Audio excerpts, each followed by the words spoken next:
Good evening and welcome. Thank you for joining us tonight and sharing your evening with us. This is the first kickoff meeting of a series of community meetings that the city will be hosting through the month of May to get your input and feedback about issues impacting the environment and the quality of life in your neighborhood. We will also be going through to other neighborhoods in the cities that have been identified as environmental justice community to also be collecting feedback about the environment in their neighborhood. Your participation tonight will assist staff in finalizing the general plan update, and we hope that we will be able to complete and present to the City Council for adoption later this year. Before we begin, I want to share some good news. We're joined tonight by our Mayor Sarmiento, who will be sharing information about the American Rescue Act Plan Act at the beginning of this meeting. Unfortunately, he won't be able to stay for the entire meeting because he has another scheduled event.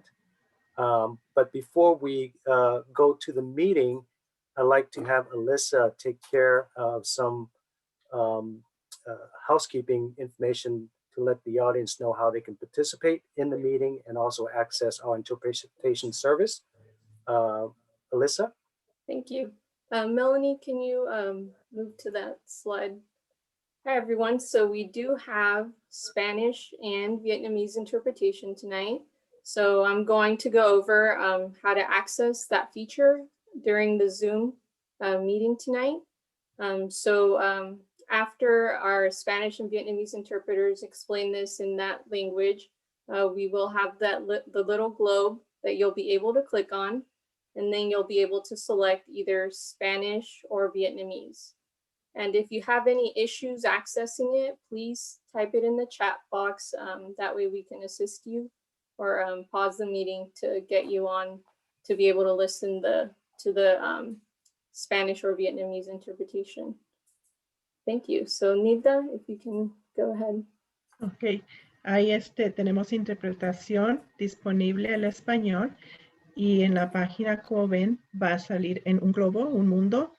Pueden hacer clic en el círculo y seleccionar el idioma español para que puedan escuchar en idioma español la presentación. Gracias. Thank you, Nida. Jennifer, if you can go ahead. Chào quý vị đến buổi họp buổi tối hôm nay. Trong buổi họp này chúng tôi sẽ có hai người thông dịch và người Tây Ban Nha và tiếng Việt. Nếu quý vị muốn nghe bằng tiếng Anh thì bấm vô chỗ English, và nếu mà quý vị muốn nghe bằng tiếng Việt thì bấm vô cái hình vòng cầu đó, mà bấm vô thì bấm chữ Vietnamese thì sẽ có tiếng Việt cho chúng quý vị. Thank you so much, Jennifer. Right, thank you. Min, back to you. Thank you. Before I hand the presentation off to our mayor, I also want to acknowledge, I see that we are joined by a few other council members. I see Council Member Jesse Lopez, Council Member Jonathan Hernandez, and Councilor Tai Viet Phan. I believe those are the three council members that just joined us. So I just want to acknowledge their presence. Mayor, if we can go to the mayor's slide and please address the audience and say a few words. Thank you. Great, thank you, Min. First of all, can everybody hear me okay? Yes. Yes, sir. Great. Well, I never say, can you see me? Because maybe when you don't see me, that's a good thing for a lot of people. But as long as you can hear me, that's okay. Listen, I just want to take a few moments and I want to thank, the residents of Artesia Pilar and Flower Park, because I'm kind of parachuting in your meeting and kind of breaking it up a little bit, because I know you have a really important topic and issues to discuss tonight.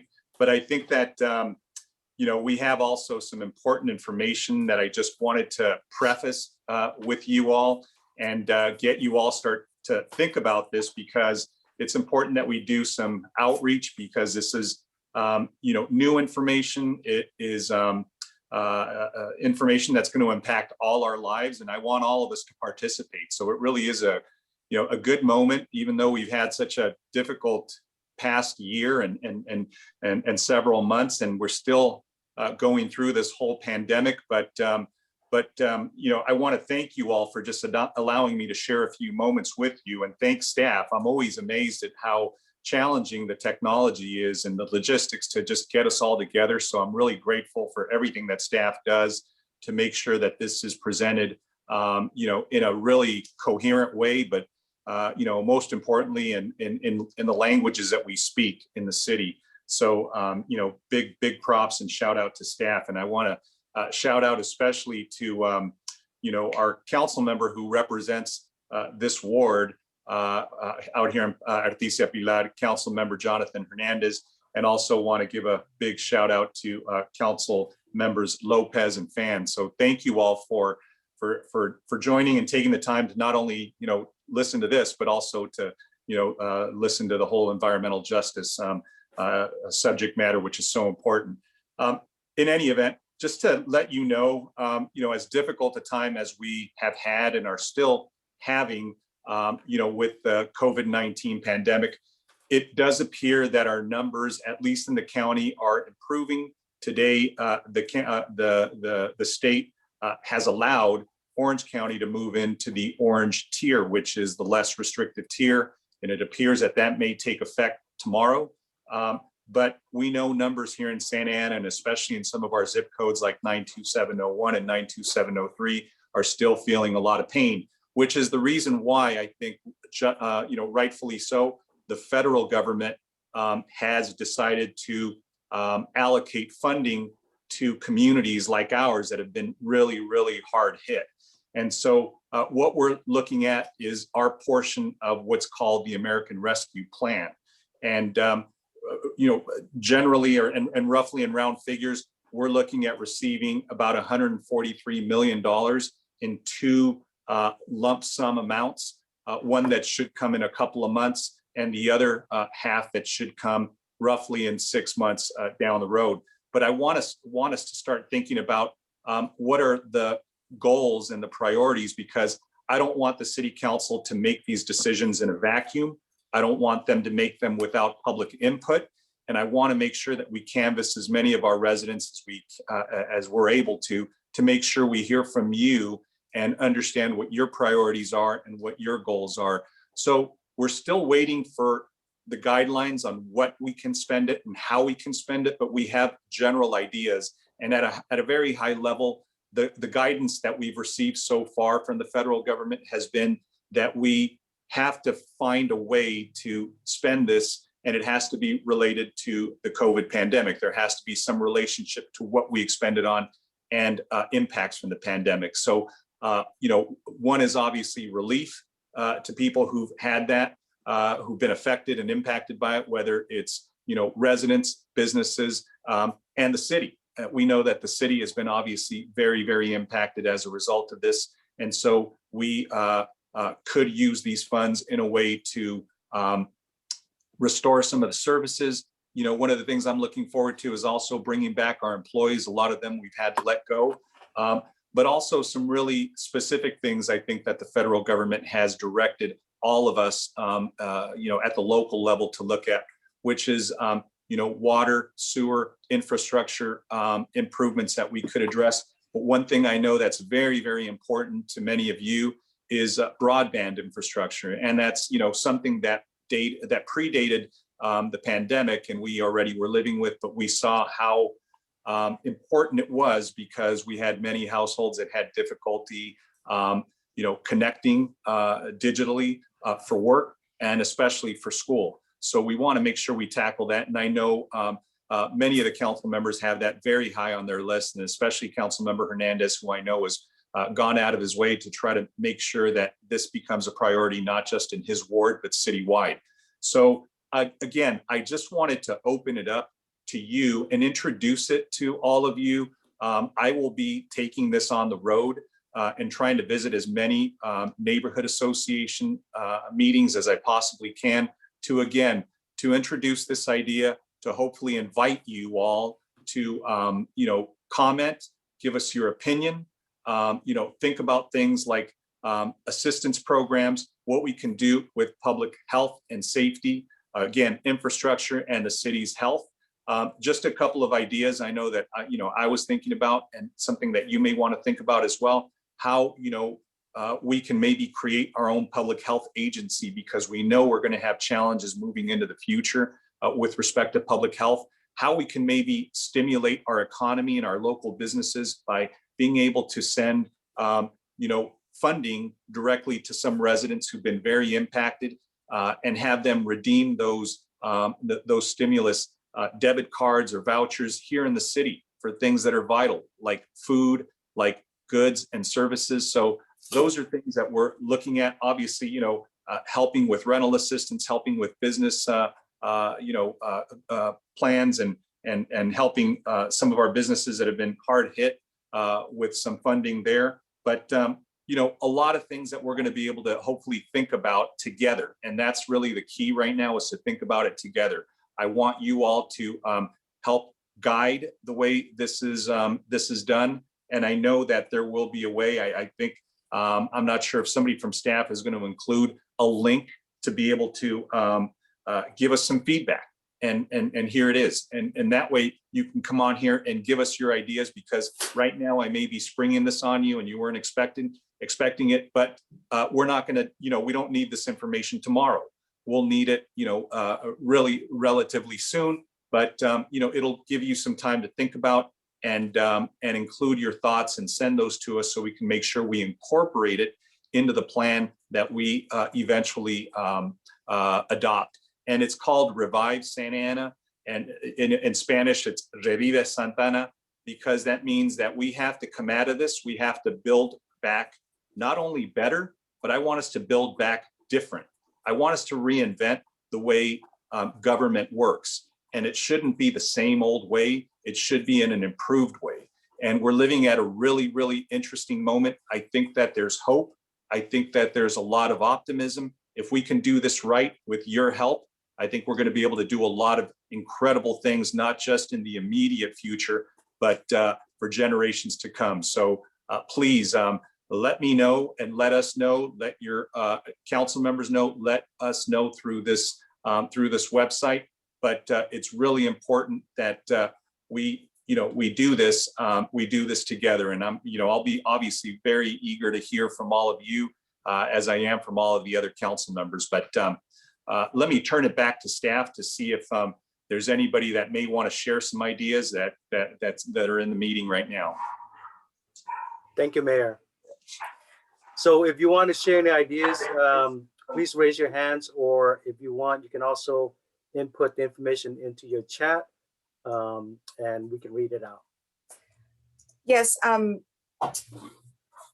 man, we have some ideas already flowing from Alan Wu of the Artesia Pilar neighborhood. So on the Q&A box, he has 3 different points. One is, can the city allocate some funds to the older barrio neighborhoods to help revitalize and preserve neighborhood integrity? We want to fix our homes or to maintain, but seniors lack the energy and resources as we need to our retirement to put food on our tables. This could be small grants to paint homes, upgrade electric, yard improvements for livable space, adding rooms, repair leaks.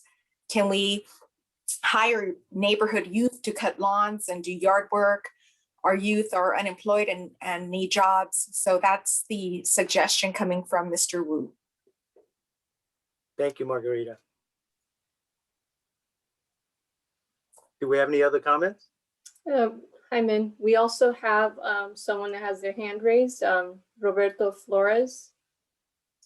Roberto, if you could go ahead and unmute yourself.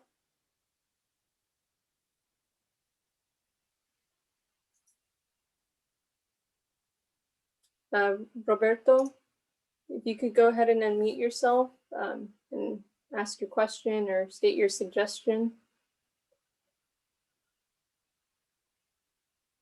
Okay, so we'll go back to Roberto. We have Gloria Diaz, who also has her hand raised. Gloria, go ahead. You can unmute yourself. Okay, can you hear me? Yes. Oh, this is, I'm with Gloria. I'm Jose Francisco Diaz. Oh, hi. From Artesia Pilar Neighborhood Association. And Gloria's question is in regard to what the plans the mayor has for homeless. And my question is, what are you guys doing with a big problem that it has to do with the COVID-19? It's related also that it's the parking problem that we have in Santa Ana.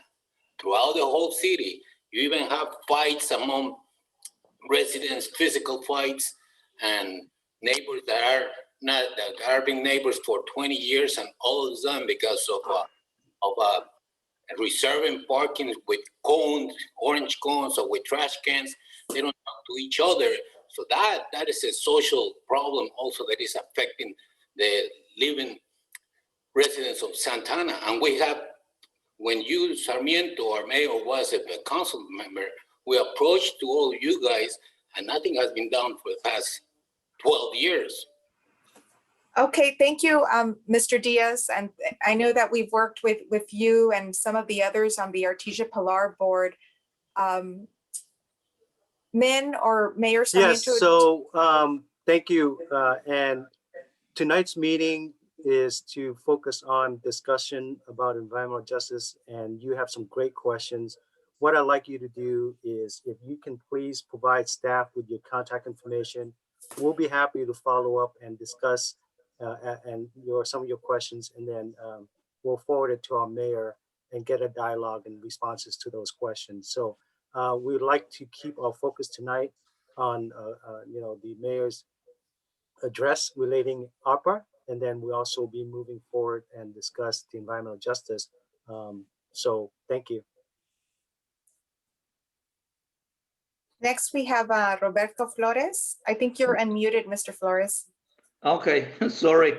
I have a couple concerns in my area, which I live in 1405 North English. And one of those problems I've been seeing here for the last 25 years is about we don't have lighting in that area, and it's very dark after 8, 9 o'clock. And the other thing is that the speed cars speeding is so Mr. Flores, I apologize to interrupt. I really am. We want to keep our focus tonight on the mayor's request for questions regarding ideas on the American Rescue Act, and the other focus will be discussing our environmental justice participation program. So again, if you can please forward us your contact information, we'll be very happy to follow up with you and answer some of the more detailed questions about issues relating to parking and other concerns you have. Thank you, sir. Thank you very much. Good night. Okay, so go ahead, Mayor.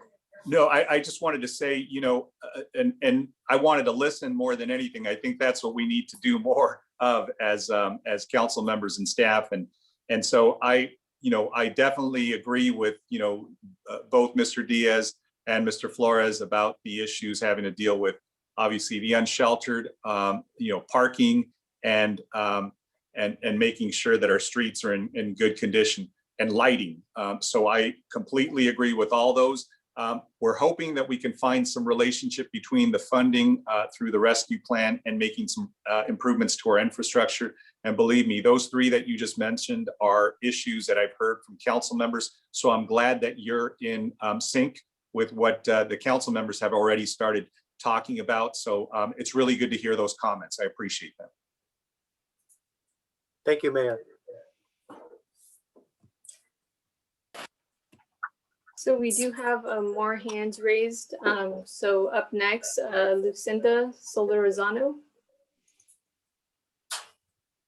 Hi, yes, this is Lucy. Thank you for joining us, Mayor Sarmiento. It's a pleasant surprise. I wasn't expecting you to be in our meeting today, but I do want to share, an idea in regards to utilizing the money. I hope it is used to do our infrastructure. you know, because that is definitely something that we've ignored.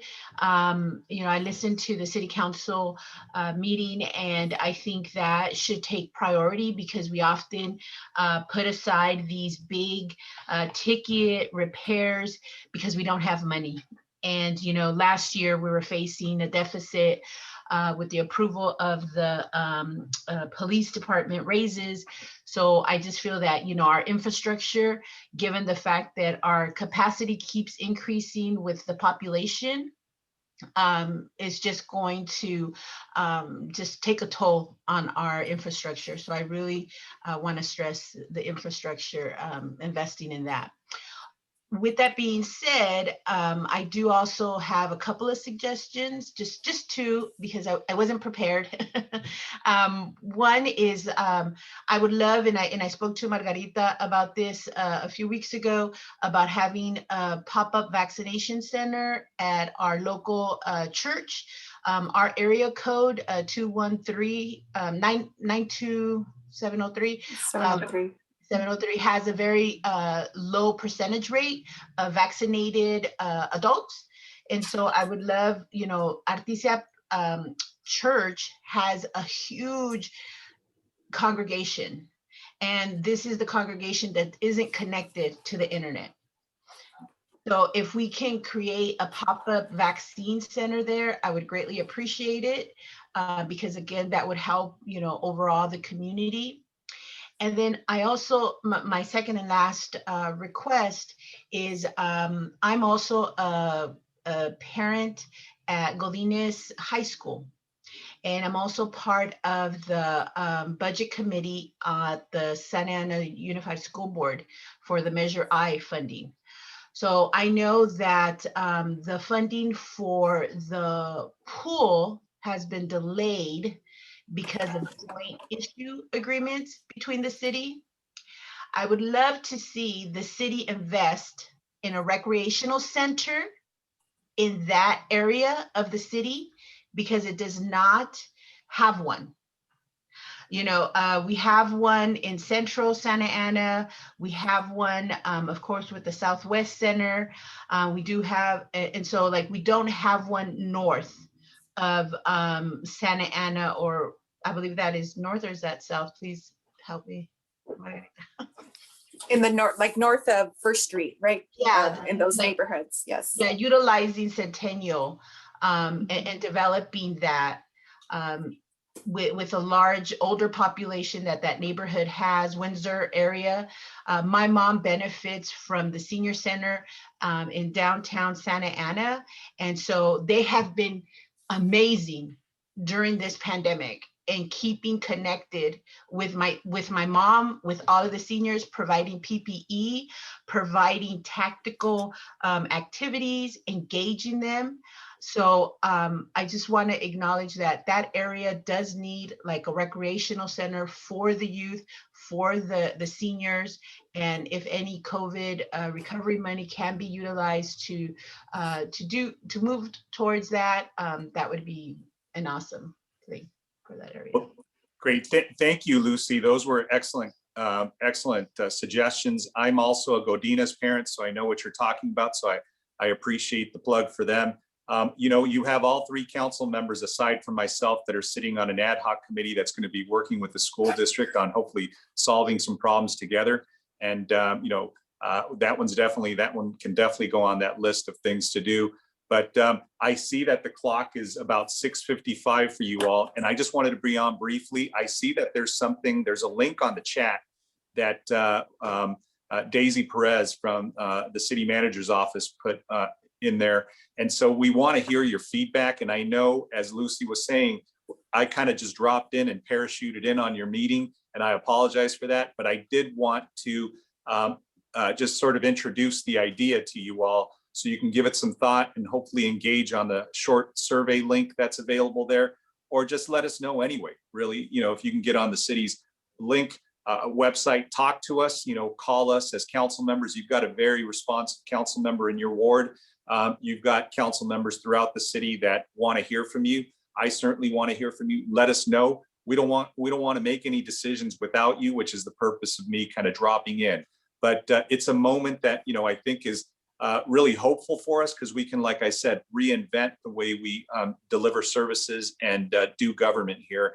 And we know we've had a very rough time, so we're hoping this is going to create a new future for all of us. But Min, I know I've taken up much more time than I expected to. This was supposed to be, a few minutes, and it turned into maybe 30. But I think, there's, hopefully it'll set the table for the real important discussions you're going to continue having about, environmental justice. But like I said, I'll be visiting other neighborhood associations. So to the extent any of you want to join the other meetings over at Delhi Park, Memorial Park, Windsor Village, and others, please drop in and let us know what you're thinking. Like I said, we want to make sure we all hear from you. So with that, I just want to say gracias, and thank you all for your patience and just allowing me in this space to be able to address you and talk to you about this.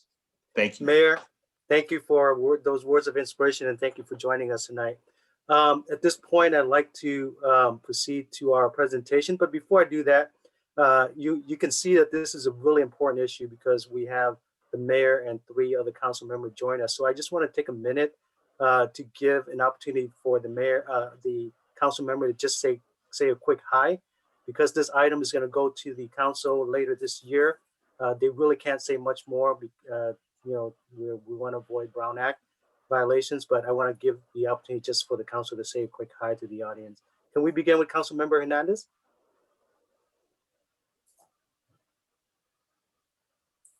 Go ahead, Councilmember Hernandez.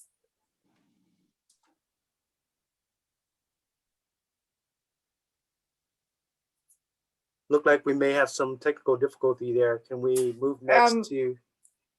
Let's try Councilmember Chai Pham. You can unmute yourself, Councilmember Pham. There you go. Can you see me? Well, maybe not, but hi everyone. Thank you so much for doing this. Thank you so much for being here. I'm really excited to hear everybody's thoughts. I really appreciate that. And seeing what, the environmental justice issues in Santa Ana are and how we're addressing it.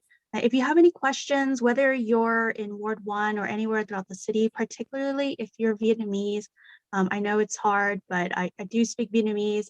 You can always email me or give me a call. I'll put that information in the chat box. So you can also share with your neighbors who might not feel comfortable just reaching out to staff. They can call me directly. Thanks. Thank you, Council Member. I think I see Council Member Lopez as well.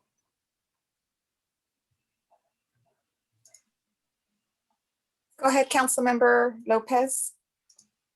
Hi, everyone. Buenas tardes. I just want to say quickly hello. And also, if you have any questions or any concerns, feel free to get in touch with me. I'm going to be dropping my cell phone and my email in the chat. Thank you for allowing me to say hi to you. And thank you for allowing me to be in your meeting today. Thank you, Council Member.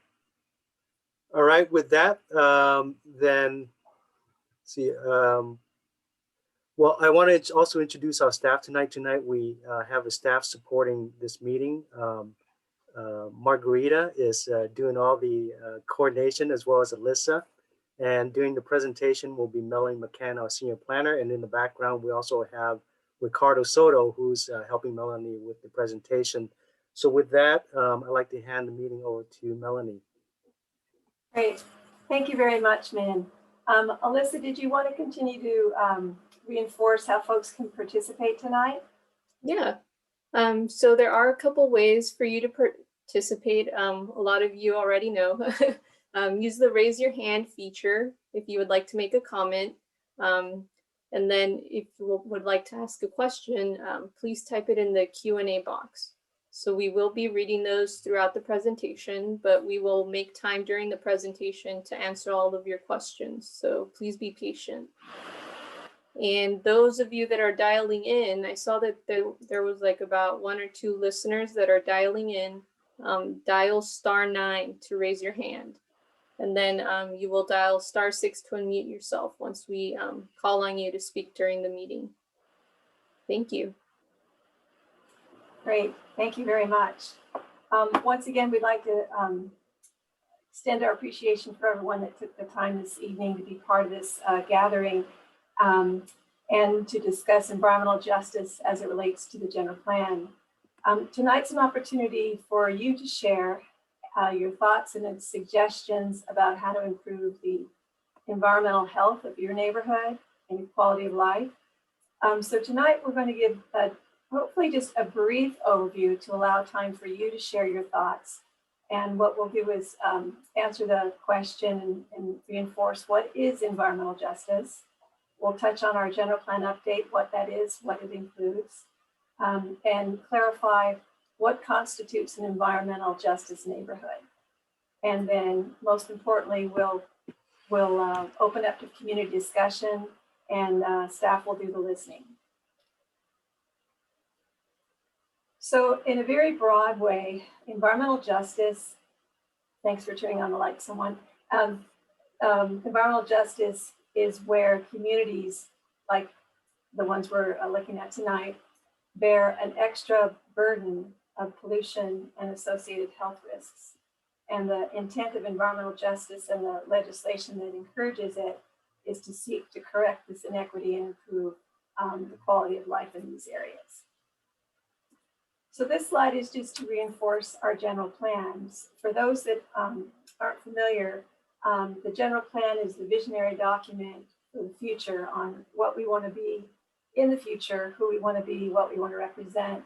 And it's to guide not only the physical development of our community, but the overall quality of life, the economic health, and sustainability of us through time. The 4 or 5 words at the bottom are what is, if you will, the guiding principles of the general plan. And those were drawn from prior community input, the themes that we heard that were important to the community. And that was culture, sustainability, health, education, and equity. So that is what those concepts and those principles are infused in all the different elements. The beautiful pictures you see below are the 11 elements that are part of this larger update, and they include different topics, including land use, for instance, circulation, economic development, open space, safety. It's a variety of the topics and important elements for every community. And we began this process a few years ago. We do have this draft document available online.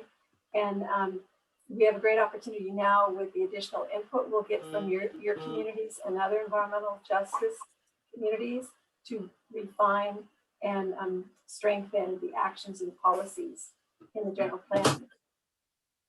So again, briefly, the SB 1000, or the Planning for Healthy Communities Act, was initiated by our state legislator in 2016. And it basically requires that when cities update their general plans substantially, that we take that opportunity to update our policies for disadvantaged communities. And disadvantaged communities are those that the intention is to reduce the unique or compounded health risks that they are experiencing, to promote community and civil engagement in the decision-making process that affects them, and to prioritize improvements in programs to improve conditions. So just to clarify, what is a disadvantaged community? Again, it's a combination of an area that has a high risk of exposure to pollution, be it air, water, or soil, that the residents have an additional burden from socioeconomic and health issues, which we'll touch on in just a moment. And then also they might be frequently near freeways, roadways, or industrial uses. This slide basically shows the tool that was used to identify the environmental justice communities. It's called the CALS Environ Screen, put together by the state of California. And there's 20 different indicators or characteristics. And as you can see towards the left, there are pollution burdens. And then to the right, there's population characteristics. And all of these characteristics combined point to the areas of disadvantage. So for instance, the pollution burden could be from diesel particulate matters. It could be from toxic release of industrial facilities, or again, population characteristics. Those areas could be burdened because they have low educational attainment rates. They have high poverty levels, or they might be sensitive populations that have a higher propensity for such things as asthma. So these are, again, the 20 different indicators that are looked at and they're evaluated by census tract. So this map shows you how it is evaluated by census tract, and you can see the outlines of the city of Santa Ana. The combined scores for those different topics, those 20 that we just looked at, are compared, and those that are in the highest 25 percentile, and in this case, the dark orange and a little bit lighter orange, those are the ones that are identified as disadvantaged communities, or as we call them as well, environmental justice or EJ communities. So this map is just a little bit bigger version, focused on Santa Ana, and all the areas in the pink or red, depending on how it reads on your screen, are our city's census tracts that are environmental justice areas. And the circles on the left are the ones that have surfaced for our community as the highest priorities. And those include impacts from diesel emissions, air quality impacts, groundwater contamination, cleanup sites, housing burden, where folks are spending a large amount of their income for housing costs, folks that are linguistically isolated, areas where there's a low birth weight for infants, where there's solid waste sites, poverty, and education attainment concerns. So the two neighborhoods that are invited tonight that we're focusing on are Artesia Pilar and Flower Park. And we want to pause for a moment and just take the opportunity to thank all the neighborhood leaders and businesses and organizations in those neighborhoods that helped us get the word out for the meeting today. We certainly appreciate that and look forward to working closely with you. So this particular map, again, you see the pink areas that are the census tracts that are environmental justice, disadvantaged areas. And then the yellow is the actual neighborhood boundary. So what we'd like to take the opportunity now to do is a quick poll, and Ricardo's going to assist us with that. Ricardo, can you help out? Sure. Thank you. Before we go into the poll, I see that Councilman Jonathan Hernandez got over the technical difficulty. He's back on the line with us. Councilman, did you want to say a quick hi to the neighborhoods and the audience? Yes, thank you, Director Mintai. I just wanted to say hello to all the residents that took time from their day to participate in the dialogue. I take great pride in representing our residents in the city, and I look forward to receiving your input and putting it to use. Thank you, sir. Absolutely. Thank you. Ricardo, please. All right. So Alyssa, can we start the poll for this one? And everyone, you should be seeing a window pop up on your screen with a question. So the first question on the poll, how do you find out about tonight's meeting? So this is going to help us as we further tailor out our outreach to make sure that we're using appropriate tools to reach our community. So the potential questions, or multiple choice answers, I should say, are: you saw or heard about this meeting in a flyer that was mailed to you. You heard about the meeting through a yard sign. You received an email, a next door message, Facebook or Instagram message, a friend or neighbor, or through word of mouth, or announcement through your church or organization, or other. So just give folks a few more seconds to answer, and then we'll end the polling.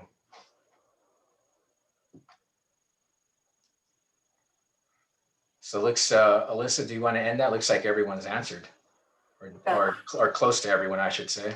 25 to 32, that's pretty good. A few more. Okay, so I'll close it now.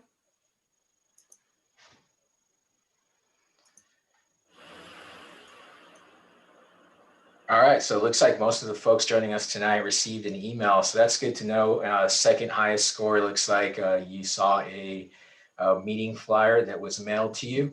So that's good to know as we further refine our outreach tools moving forward for this effort and future efforts that the city's going to have. Ricardo, as you scroll down, it looks like other was the highest. Oh, really? I didn't see that.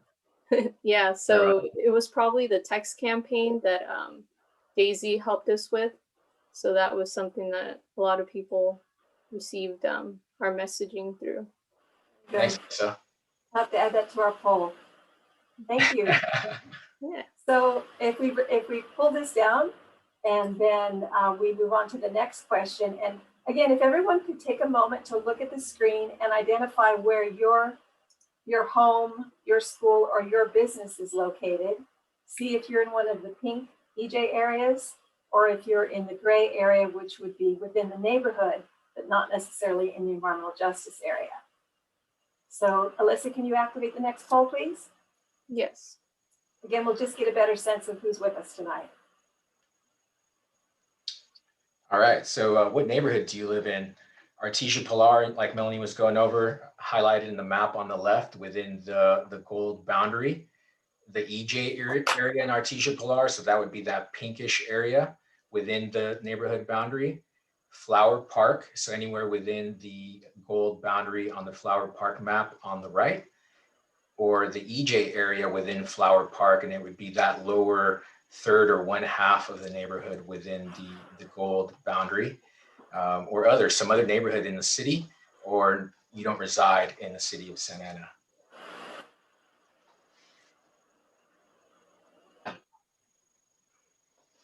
All right, so we'll give folks a few more minutes to respond to that.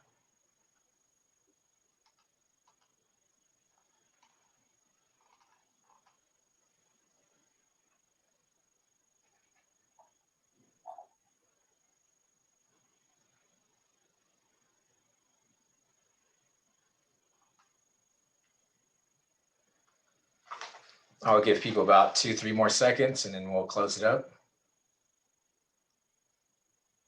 Okay. Close it now.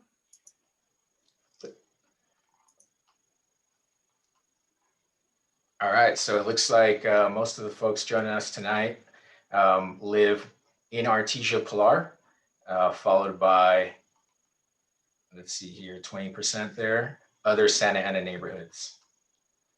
All right, thank you for responding to the poll. We'll have a couple more questions moving forward. And that, again, that's going to help us see who's in the room, what kind of feedback we're getting from the folks that live in these areas or do not live in these areas, and help us as we refine our engagement efforts moving forward.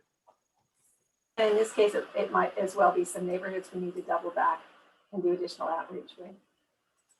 Thank you, Ricardo. Yep. So again, the city's general plan is an opportunity where we're changing our goals, policies, and actions and programs to help improve existing and future conditions for all of Santa Ana, but in particular for these disadvantaged areas or areas that have the greatest need of help and need some additional protection. So we're going to jump right into one more inquiry. This is, what are your priorities for your neighborhood? This will kind of lead us into the dialogue with yourselves and to get let us do the listening. But so if you can take us through the next poll, and then from that, Margarita will facilitate us through some dialogue. Sure. So next question here. What are your top 3 priorities that the city can focus on to help improve the health of your neighborhood? Air or water pollution, roads, streetlights, and other public facilities, access to healthy food, housing and affordable rent, parks and recreation centers to promote physical activity, ability to influence city policies and programs, quality education.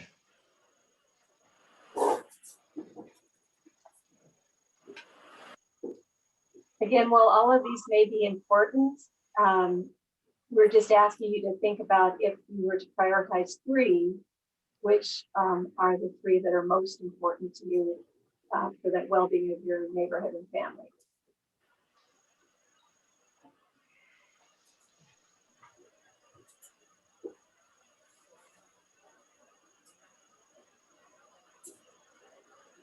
All right, so we'll just give folks a few more seconds. It looks like we're getting close to the average of people that have been responding to the prior two polls.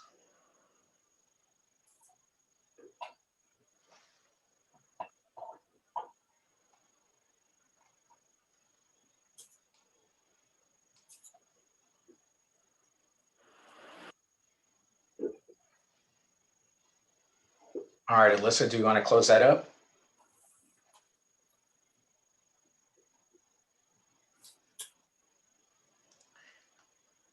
All right, so it looks like we have a pretty close tie there, 13 and 13, so 59%, 59% for roads, streetlights, and other public facilities, and parks and recreation centers to promote physical activity.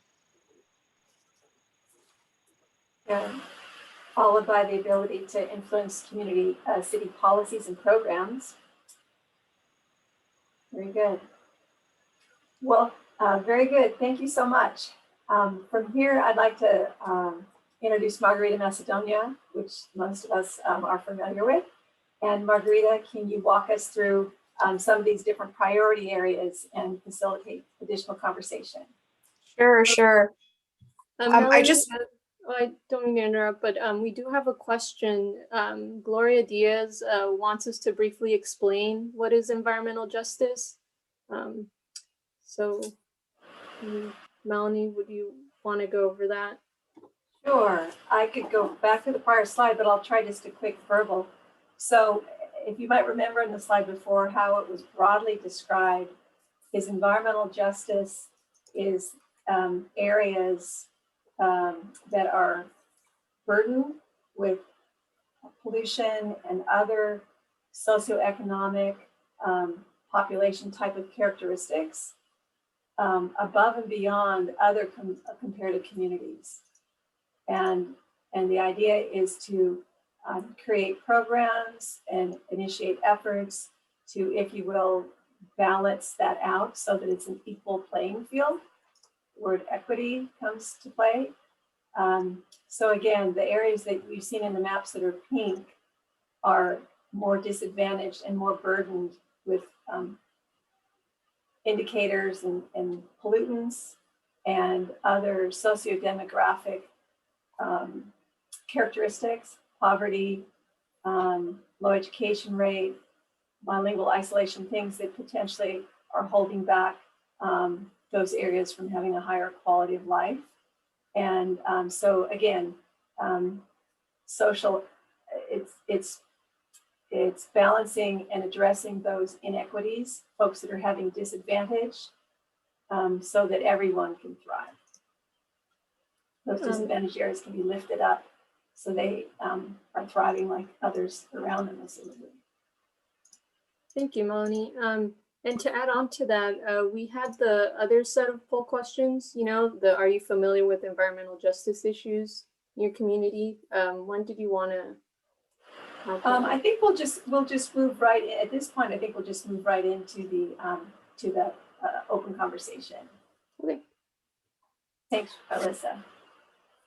Well, thank you, everyone. I'm Margarita, and we just really value just even your insight on the polls and how you found out about this meeting.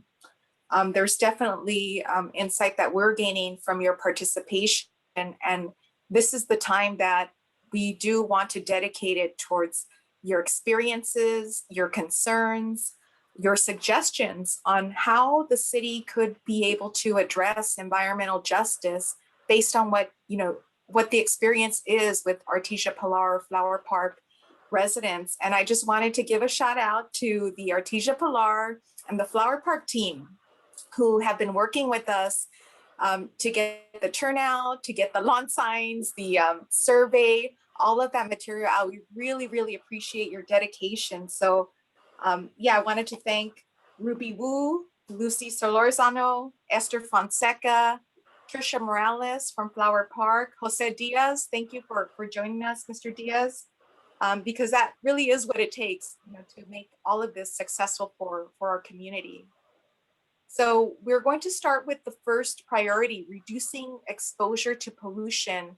And we wanted to open it up to any questions, experiences, suggestions that the neighborhood has regarding this priority.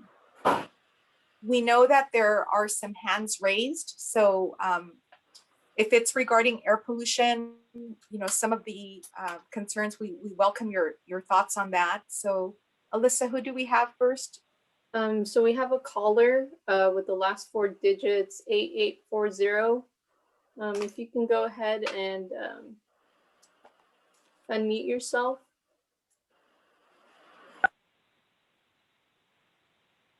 Hi, welcome. Go ahead, caller.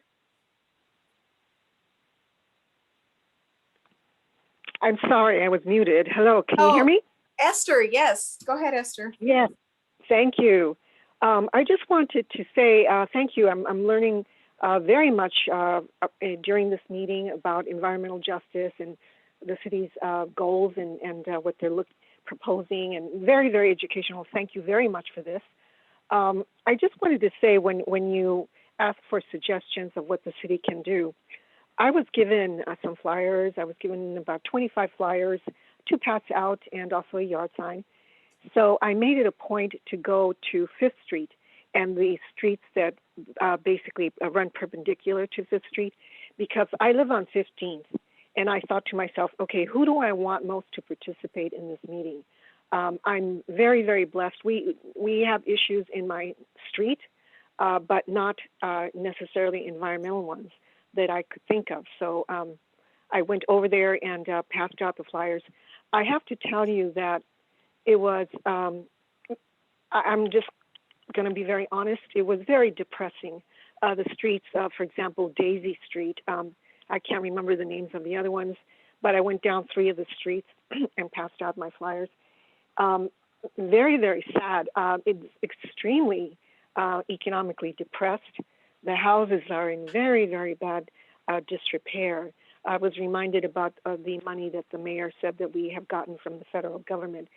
I would invite the mayor and the city council. I don't know if they've ever walked that area, but for all intents and purposes, it looks like a developing nation. I had to tell myself, no, you're in Santa Ana, this is California. Some of the houses, again, are in very, very bad disrepair. Following along Alan Wu's suggestion about looking at these areas. This is a very old barrio, and I was shocked, to be honest. The other thing that was just horrific is while I was there, right across the street is one of the companies, and I don't know what they do, but basically they had this big, huge, one of those like claw type, a giant, like a claw type of a crane that was picking up things and crushing it. And I thought to myself, my God, these people have to live here. And throughout the course of the day, they have to hear this noise. To me, that would be something that very, very gravely affects and impacts their quality of life. I would not personally be able to live with that. And this is right across the street from them. I wonder how people can. And then I told myself, well, clearly these people can't afford to live anywhere else. They don't have the luxury of saying, I'm going to move to a better area. This is a very old barrio, and these homes are basically, like generational homes.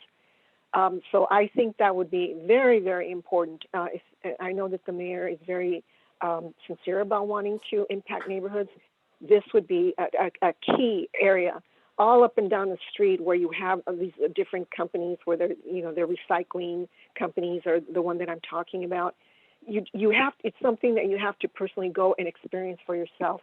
It is very, very, very bad. I can't think of an area that, well, I'm sure there are others, but in my neighborhood, in Artesia Pilar, I would request that the city council and the mayor just walk the neighborhood to see what I'm talking about. Because if anybody deserves attention, these people do. Thank you so much, Esther. I know that this speaks to the vicinity of like hazardous, noise and hazardous, chemicals or materials that are being emitted. So thank you. Exactly.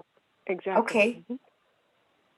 Alyssa, can we get another person on the call or on the who's raised their hands? Yeah, so we'll have Greg O go next. Greg, go ahead and unmute yourself. Can you hear me okay? Yes. Good.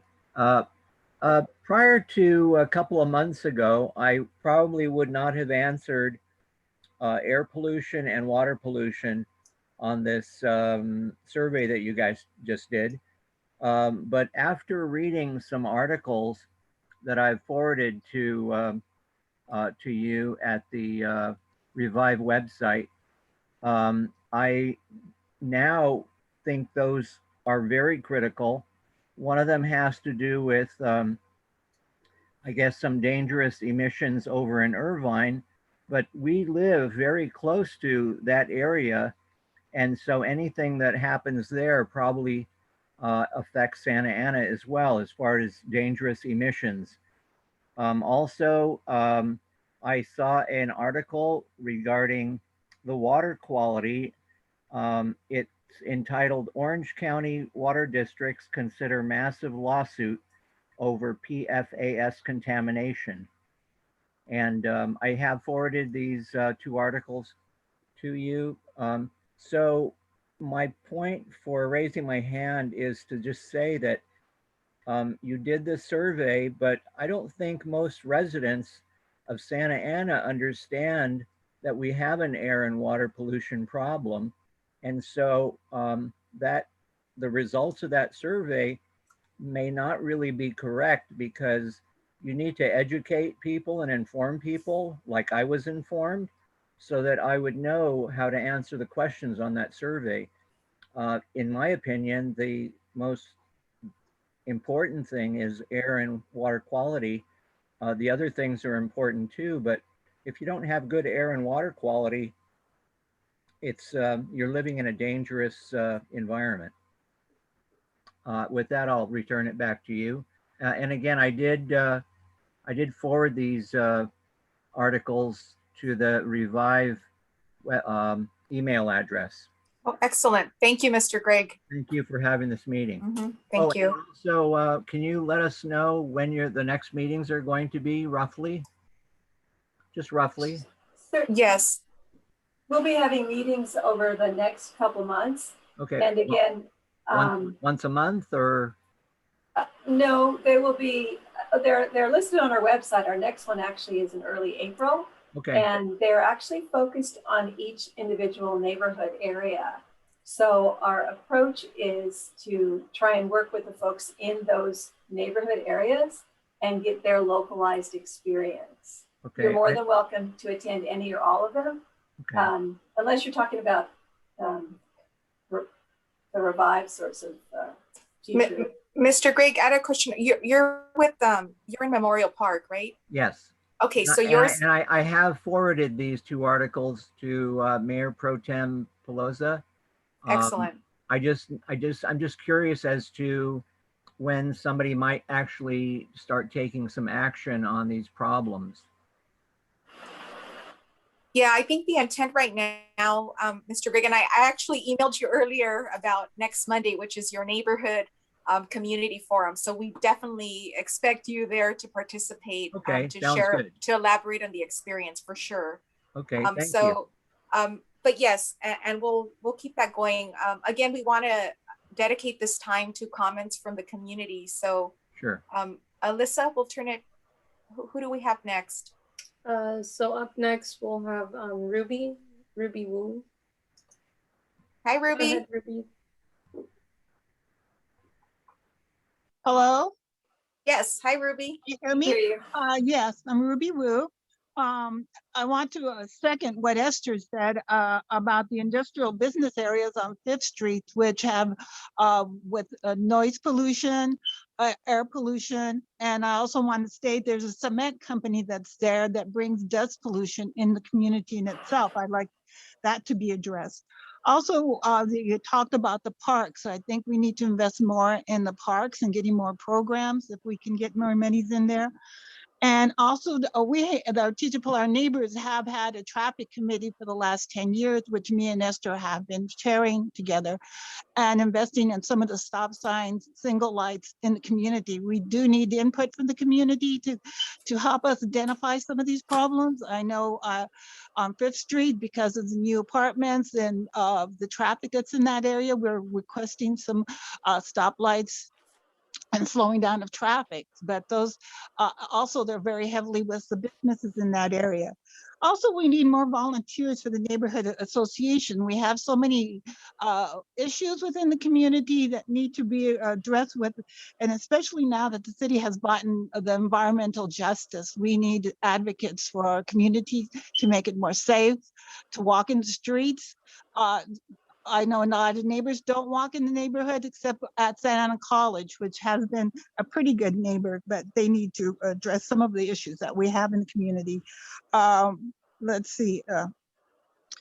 And just improving the quality of life is what I would like to see in the general plan itself, and also for them to budget some of the issues that we have in the community. It was very important that we address some of the issues, but if they don't have any monies, I like everybody to understand that if we don't have any money, then these issues aren't addressed as it is with a simple light or it's helping with a park programs within the community. So I'd like to see that. And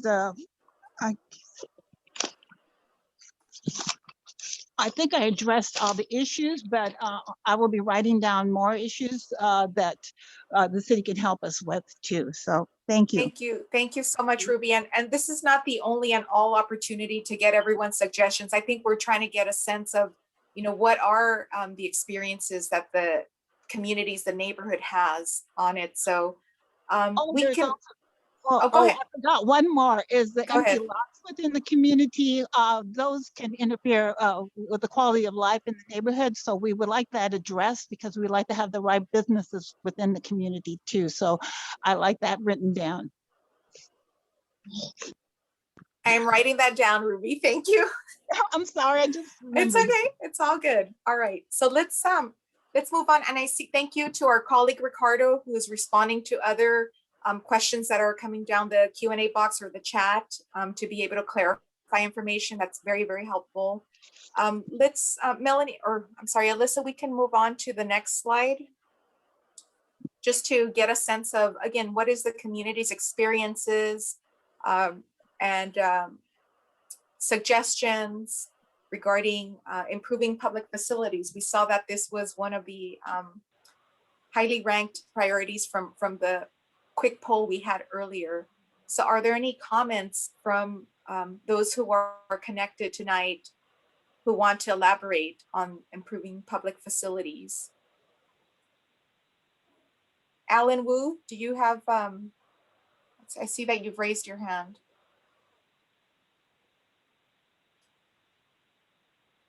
Go ahead, Alan.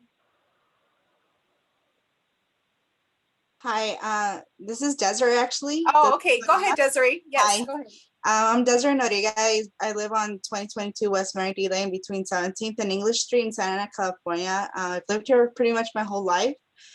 And some things that I've noticed over the years is in the park, Santiago Park, it's really, crowded with, people sometimes that are up to no good.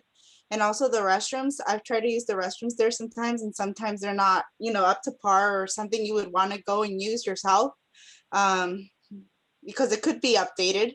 I think that would be a really good improvement for the health of everybody in the city, both visitors and obviously the residents who live here. The air pollution is really highly impacted around the main streets.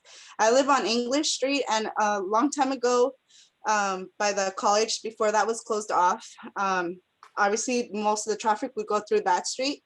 But now, since that street has been closed off because of, the college bought the property and all that, and they took away the apartments that used to be there, there's a lot more air pollution and traffic and noise through our street, English Street, all the way from 17th to Civic Center. And I know there's always been a lot of air pollution and noise traffic on the main street, 17th, Bristol, 1st Street, 5th Street. And now I know they're gonna put the trolley there. So I know that's gonna obviously impact that area a lot as well.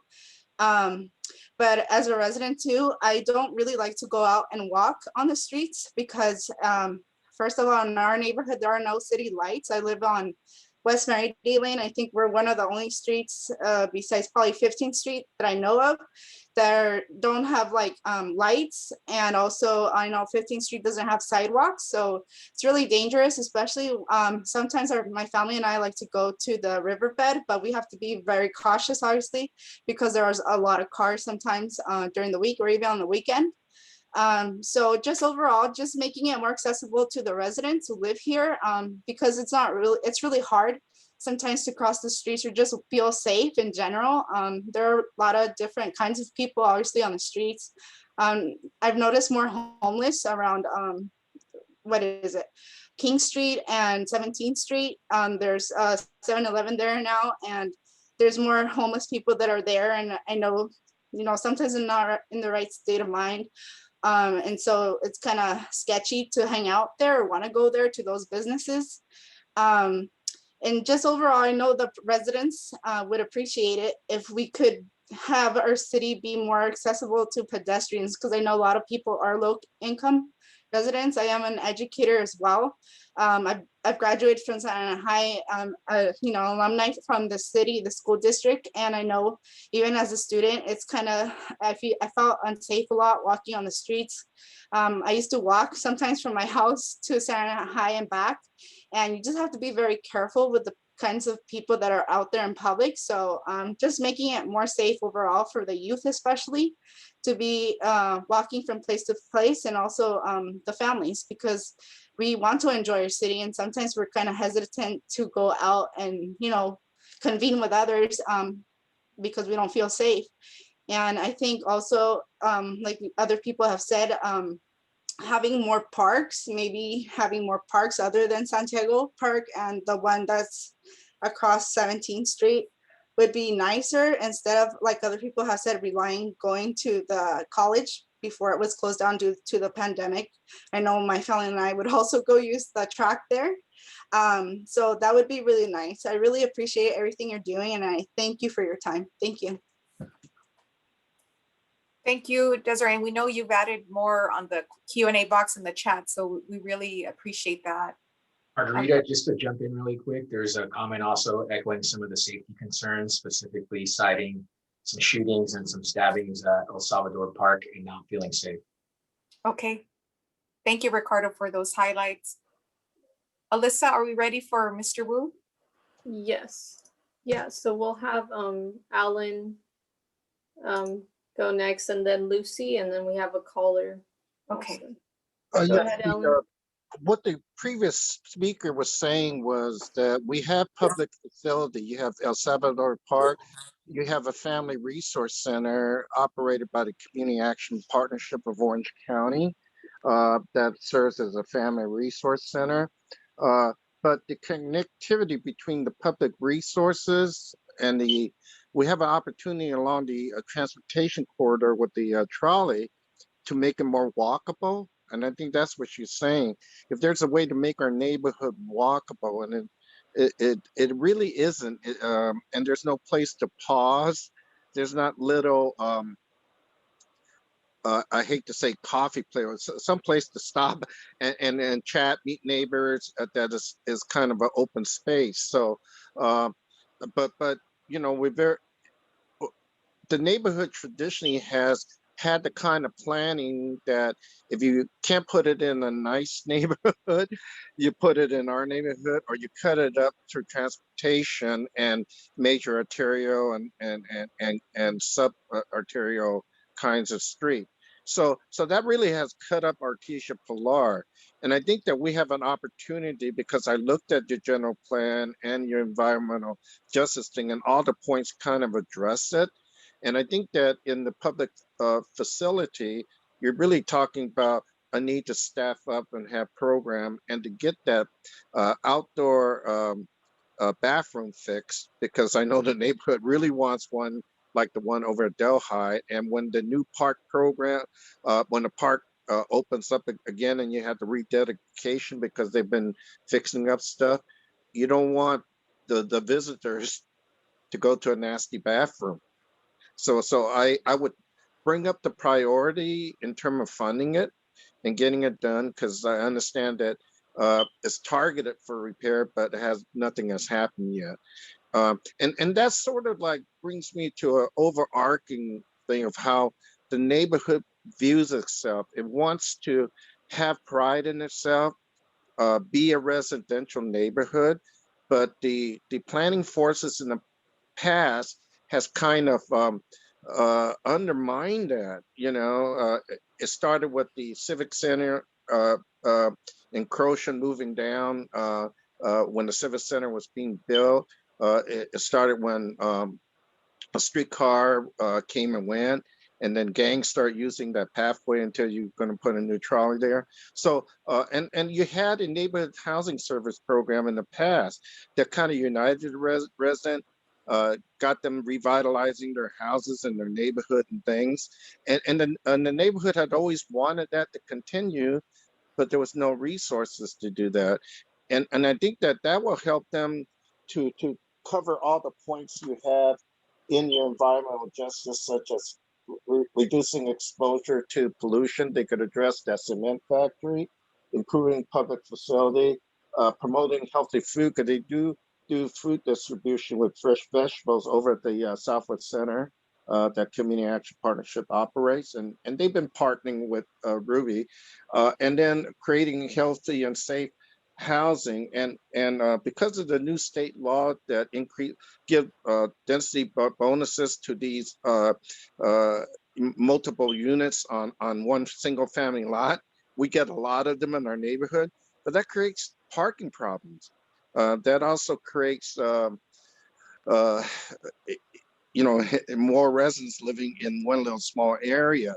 Although some of them look very nice, like the ones the Mercy House done. The increased physical activity, I think that's what the previous talker was talking about, the walkability, the ability to use the public spaces that we do have. And the civic engagement is something I think you see that the neighborhood is organized. They have a board. They're trying to get more people engaged, because they don't want to just speak for the neighborhood, but they want to engage people speaking it.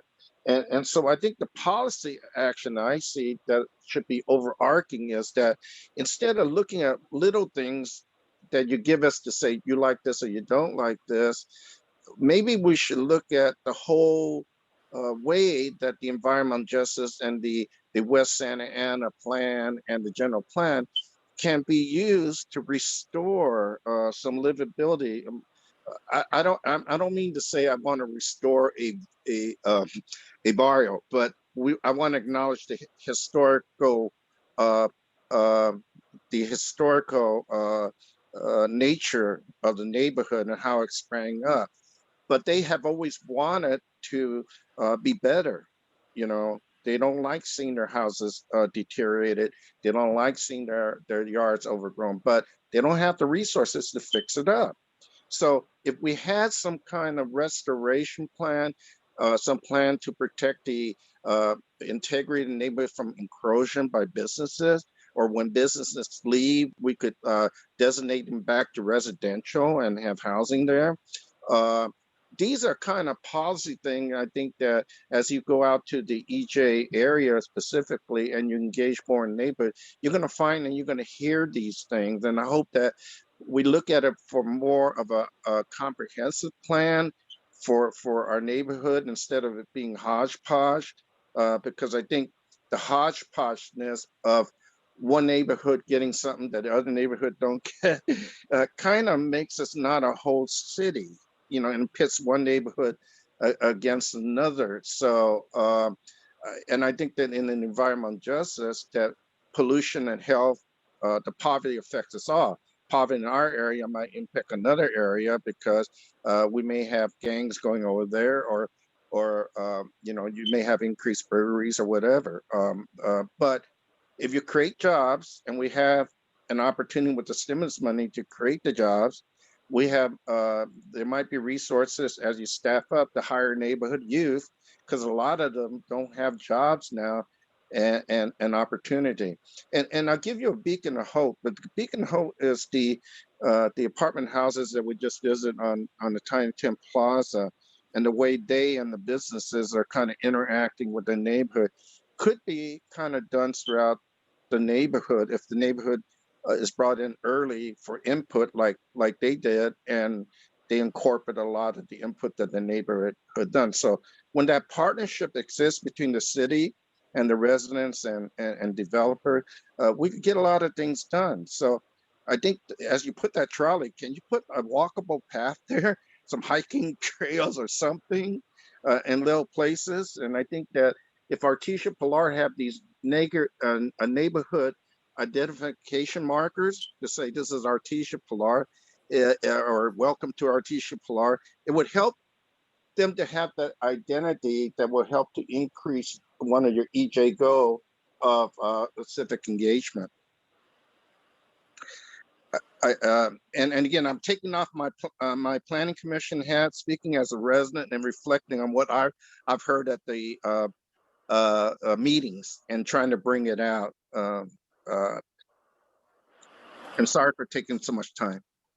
No, Alan, don't apologize. I mean, I think this is the opportunity, and this is what you know, we want to hear. We want to hear from more Allens. Well, maybe not Alan, but you know, other folks who are on the call who Yeah, I was just perhaps trying haven't. No, but I think we have most of the points. I just wanted to Yeah. continue to use this time to engage. Melanie, should we move on the next priority, because it seems like we're getting input on a number of priorities, which is really helpful. And as Melanie's transitioning, this is another priority: promoting healthy food. So some of those on the call have brought this up. You know, making our neighborhood safer, providing opportunities for youth, providing amenities to enhance healthier food. So let's take another call, Alyssa. Yeah, so we'll have Lucy go up next. Okay. Lucy. Hi, Lucy. Hi, I really don't have a suggestion in regards to healthy foods because I do want to stay kind of on topic.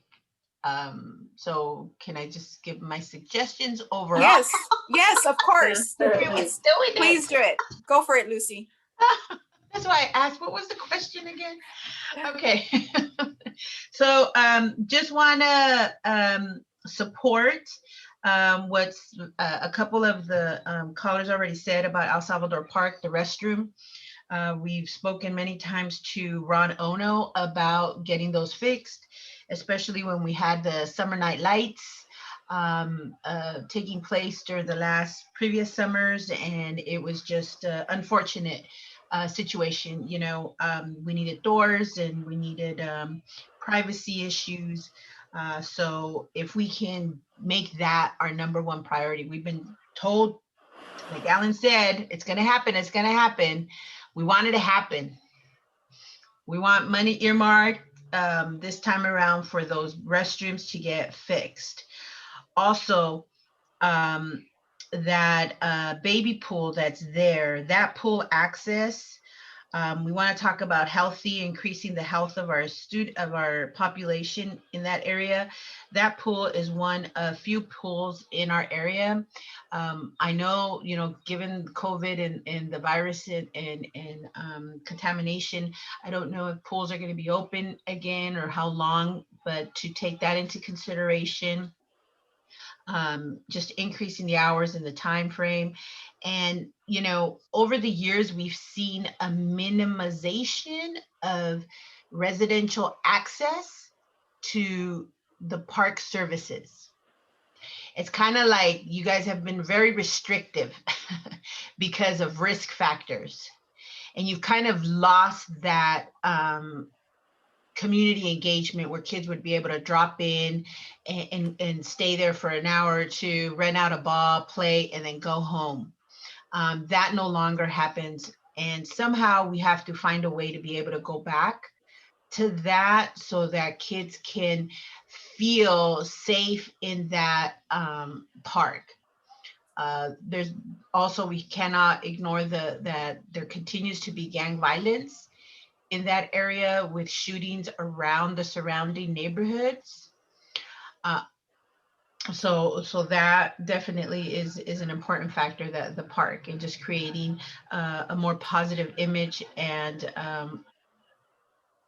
reputation to it. We love the garden, but we have minimal access to the garden. So, and then during this pandemic time, we didn't have staff for the garden. So, you know, kind of looking at those things, there's, you know, trusting us with some of these facilities, I know is a big, huge issue, but looking at developing that with a community partner that can come in and open up, because I know that there's been very consistent people going to the garden and helping Veronica in developing it and maintaining it, you know. And so sometimes we do get complaints of it becoming an eyesore because the compost builds up and the trash and all of that stuff. So so I just want to make sure that maybe we can develop those trusting relationships within our own community. In regards to the question, population, I cannot stress enough that Fifth Street, the industrial zone, the cement factory, all of those areas around that is the most highly, that's the pink area in the EJ area, that affects our communities the most.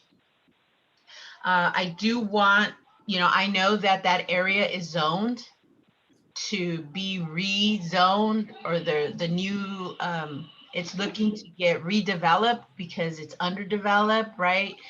I really want to stress the need for home ownership, beginning, you know, entry level, I don't know how you call it, but, you know, condos, townhomes, but owned by our young adults who are coming back, starting up their families. You know, that's our targeted population. We have so many of our students graduating college, wanting to come back, but cannot afford it. Alan touched upon what we used to have when I was growing up, and that was the Neighborhood Works housing development program, where residents would get these assistance in buying a house. That's how my parents, my dad was a janitor and my mom was a seamstress, and they were able to get a loan to, you know, it was a 2-bedroom when they first bought it, and then they redeveloped it, improved it to a 4-bedroom, 2-bath, because it was like 5 of us. So, you know, that was a 1%, I think, loan that he got, that he was able to pay. We are there, here we are 40 years later, in the same house, investing in our community and maintaining it, right? And so these are the investments that we need so that we can go from a renter community to a home ownership, right? You know, we all have those statistics about home ownership, you know, being better for the community. Also, you know, just to address the density, I know, like Alan said, it's coming from the state, and Santa Ana loves to build. Santa Ana loves to get these grants. You know, we love to get these things done, but it's to the detriment of the community. We've overbuilt. We've, you know, met our, you know, correct me if I'm wrong, our REA numbers. Arena. So, you know, I read the story about other cities wanting us to build more for them. You know, yeah, we need to like push back. We need to push back as staff and say, you know what, no, what got us into this coronavirus, what got us to be the most affected and most vulnerable within the Orange County. Everyone else is getting the 2% of infection. We are still at a 4% infection rate, and it's because of our socioeconomic status, right? It's because of our high density. So let's look at it as a public health issue and push back against some of this high density development that's going on in our neighborhoods, especially the EJ areas, because that's where it's coming. Like Alan said, it's coming through this transportation corridor. So let's make those home ownership. Let's make those homes home ownership. Let's build a walkway. Let's create something beautiful within that area that's been very much ignored for decades. And that is all of my suggestions. Thank you. Thank you, Lucy.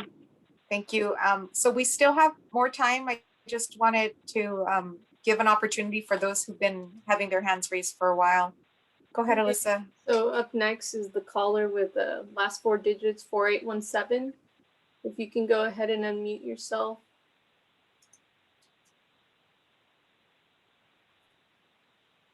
Go ahead, caller. Hello. Yes. Hello. We hear you. Hi. Yeah, this is Roman. I echo a lot of the comments already made. 5th Street, obviously a concern.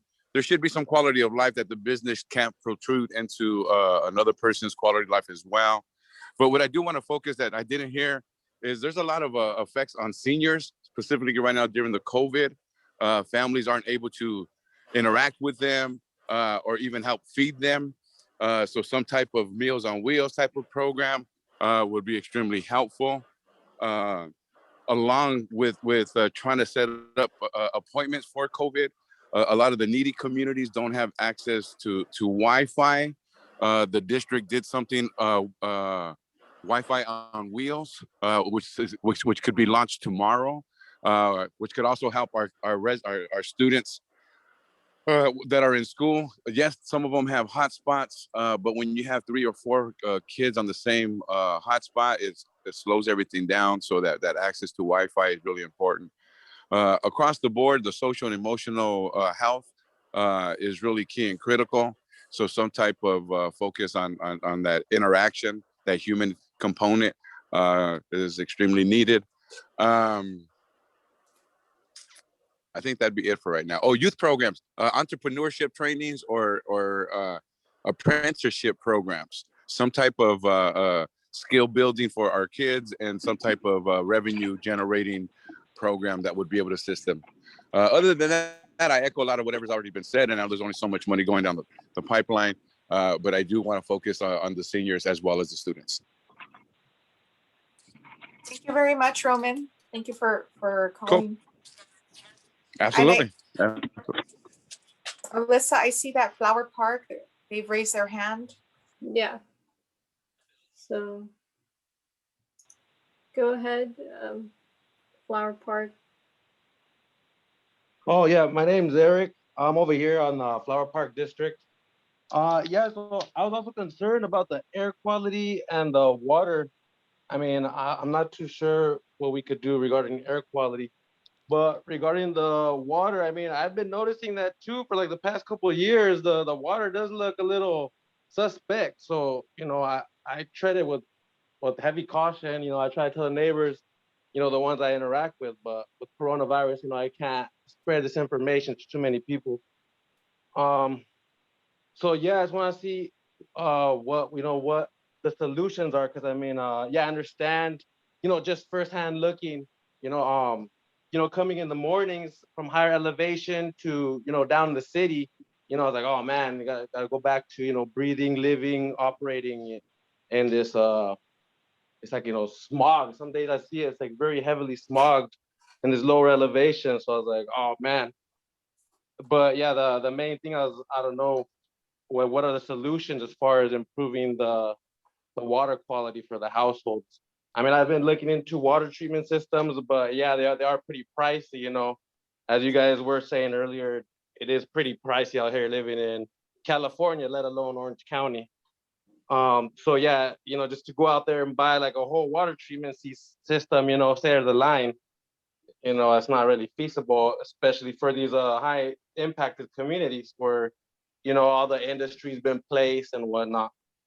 So I don't know, maybe we give you subsidies for the, to put those water treatment systems, or, I'm not a biologist or, particle engineer to see what could be done as far as the air quality too. But yeah, that's kind of want to see what are the solutions to remedy that.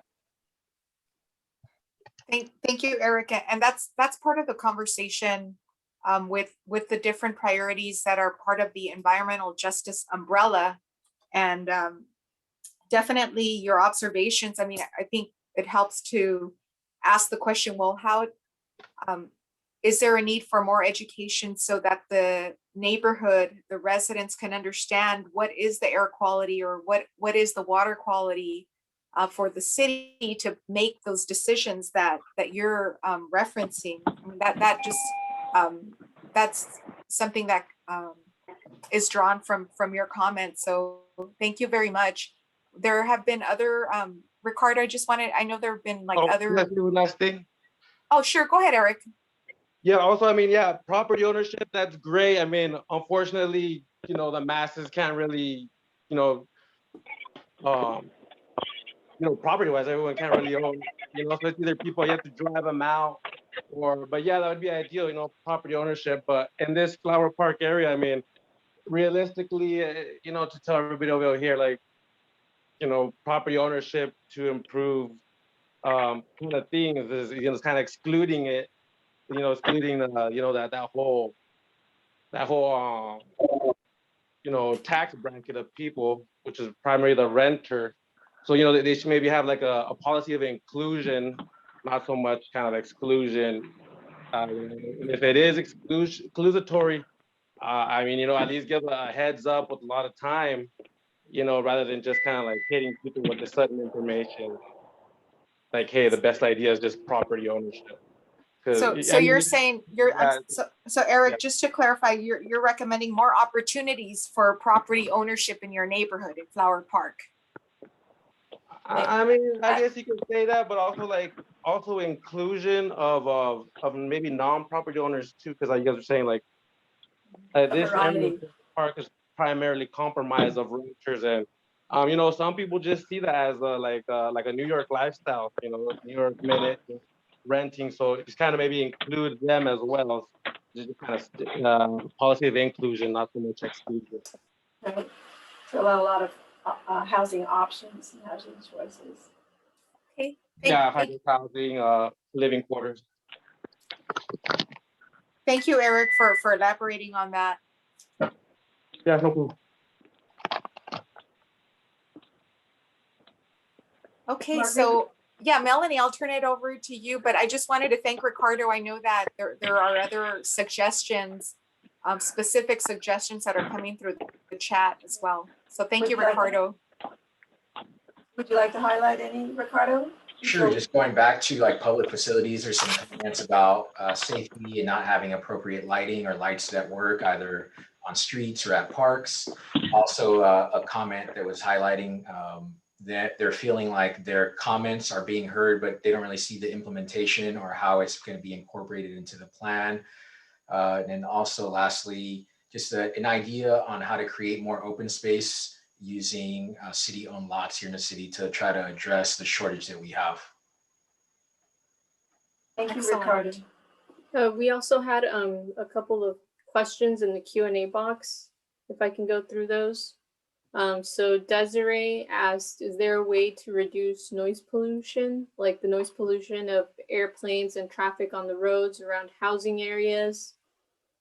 She also mentioned, I am frequently hearing helicopters and airplanes flying around above the neighborhood area constantly. Car traffic in Artesia Pilar is also a constant issue since the main traffic streets are English, Washington, Ray, and Civic Center, and now Santa Ana Boulevard. It makes it hard to want to be outside walking around the neighborhood in Artesia Pilar. And then we have Alan, who said Santa Ana barrios like Artesia Pilar has been deteriorated and residential integrity has eroded due to poor planning. And then lastly, an anonymous attendee mentioned, would it be possible to create pocket or mini parks on city-owned vacant lots, especially if they used to be parks over 30 years ago? Well, thank you for all those questions and suggestions. Some of the things that you have brought up have surfaced are actually actions or policies in our draft elements. So for instance, with air quality, we do have an action that we're looking to pull together an information portal that would have information on industrial locations where there's air quality permits, and that we as a city of Santa Ana can engage more in being a conduit that information to that with that information and sharing it with residents, and also having we call it in the draft an interagency team that would devote more time in looking to these types of issues. So we really appreciate your input, and I think there's an opportunity for us to follow up with identifying some of the ideas and actions that have already been put forward, and then add some of the additional ideas that you've brought tonight. So with that, if I'll just maybe transition real quickly to this slide that kind of gives the next steps. So as the question was asked, when will our next environmental justice meeting be? And we will be holding them basically 2 or 3 a month through May. And again, the idea is to reach out to each geographic area and get their local feedback on their experiences. And then our program will actually evolve. You all have been wonderful to, and I think we have some ideas on as we go to the next community, how we can continue to orchestrate this discussion. But as on the screen, the next step in spring is for us to take the community comments and be clear on the actions and policies that can help make a positive change. And then ideally, we'll be going to Planning Commission in spring, update the general plan EIR appropriately.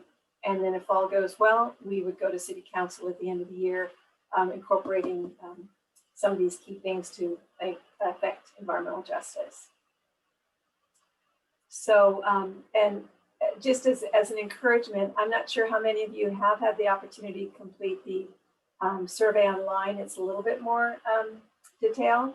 And as you can see on some of the flyers that you may have received, our incentive or encouragement is that if you do fill it out, and we encourage you to fill it out online, you can be put in a drawing for a $100 gift card.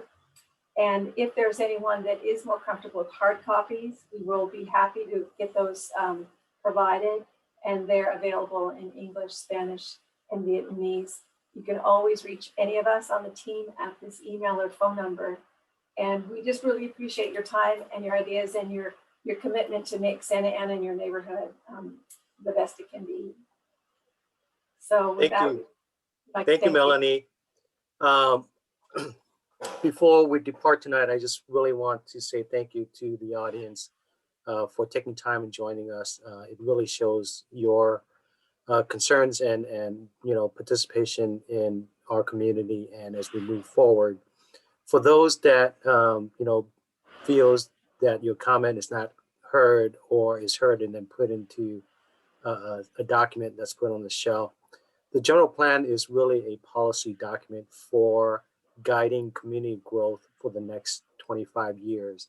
And the policies that are being put into today will have long-lasting change and impact in future decisions. So I hope that you continue to participate and participate in the process.